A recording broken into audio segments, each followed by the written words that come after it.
Hi everyone, welcome back to my channel. আবার আমি অনেক দিন পর ভিডিও করা শুরু করলাম। আজ 9th মে আর এখন বাজছে 9:20। দিশাতিনা গেছে ক্যারাটে ক্লাসে, দিব্যেন্দু ওদেরকে দিতে গেছে। আমি এই সব ঘরের কাজগুলো করছিলাম। সকালে ওদের টিউশন ছিল, টিউশন হয়ে যাওয়ার পর ওদেরকে একটু ছাতু দিয়েছিলাম, মানে স্মুদি দিয়েছিলাম। সেটা খেয়েই ওরা গেল ক্যারাটে। তবে আমাদের এখনও ব্রেকফাস্ট করা হয়নি। দিব্যেন্দু ওদেরকে দিয়ে ফিরে আসলে তারপরে আমরা দুজনে একসাথে ব্রেকফাস্ট করব। আজকে একটু ঘরটাও পরিষ্কার করার আছে, কারণ এর মাঝখানে তো অনেক কিছু হয়ে গেছে, তাই ভিডিও করা হয়নি। করবো বলে ভেবেও হয়নি, অনেক সময় তো কাজের প্রেসারেও হয়নি। তবে পয়লা বৈশাখের আগে অল্প একটু ঘরগুলো পরিষ্কার করেছিলাম, কিন্তু এখন বেশ ভালোই ঝুলটুল হয়েছে। তো আবারও মেয়েদের পরীক্ষা শেষ হলো, ফাইনাল পরীক্ষা, তারপরে ওদের রেজাল্টও বেরিয়ে গেল। ওরা স্কুল নতুন নিউ সেশন শুরু হয়ে গেল।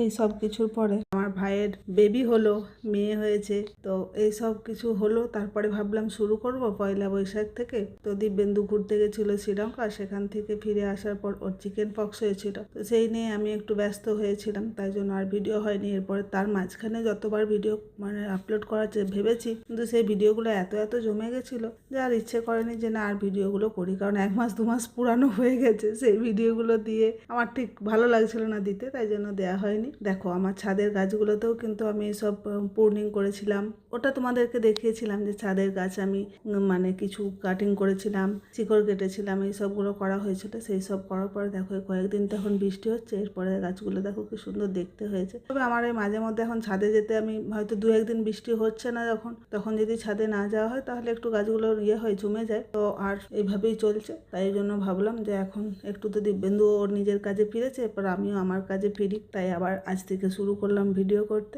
আমার ভিডিও তোমাদের কেমন লাগে সেটা কমেন্ট করে জানিও। যদি ভালো লেগে থাকে তাহলে একটা লাইক করে দিও ও তোমাদের পরিচিতদের মধ্যে আমার ভিডিওটা শেয়ার করে দিও। আর আমার চ্যানেলটা সাবস্ক্রাইব করে প্লিজ আমার পাশে থেকো। আর এই চন্দ্রমল্লিকা যে গাছগুলো দেখছো, এই গাছগুলো বেশ সুন্দর হয়েছিল। তিশাতিনাদের এক্সাম হয়ে যাওয়ার পর আমি যখন বাড়ি গেছিলাম কয়েকদিনের জন্য, প্রায় 1 সপ্তাহ মতো ছিলাম বাড়িতে। তো ওই সময়তে ঠিকঠাকভাবে জল পড়েনি, দিব্যেন্দুও জল দেয়নি। তো গাছগুলো আমি যখন ফিরে আসলাম 1 সপ্তাহ পরে, তখন এসে দেখি গাছগুলো একদম যা তা অবস্থা হয়ে গেছে। পুরো পাতাগুলো জ্বলে যাওয়ার মতো অবস্থা হয়ে গেছিলো।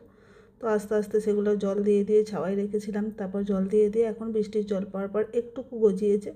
তো এই কিছু নতুন পাতা গজিয়েছে দেখে আমি একটু এই ডগগুলো কেটে দিচ্ছি। শীতের শেষে তো 2টো নতুন চন্দ্রমল্লিকাও নিয়ে এসেছিলাম, আর আগের বছরে 2-3টে ছিল। তো তারপরে ওই ফিরে এসে 2টো চন্দ্রমল্লিকা আর বাঁচাতে পারিনি। তো এখন এই প্রিঞ্চিং করে দিচ্ছি একটুকু, যদি আরও নতুন গাছ গজায়, গাছ নয় ডাল গজায়, তাহলে গাছটা একটু আবার নতুন অবস্থা আগের অবস্থায় ফেরত আসবে, দেখতেও ভালো লাগবে। চলো ভিডিওটা তাহলে আজ এই পর্যন্তই। দেখা হবে নেক্সট ব্লগে। ভালো থেকো সকলে, টাটা।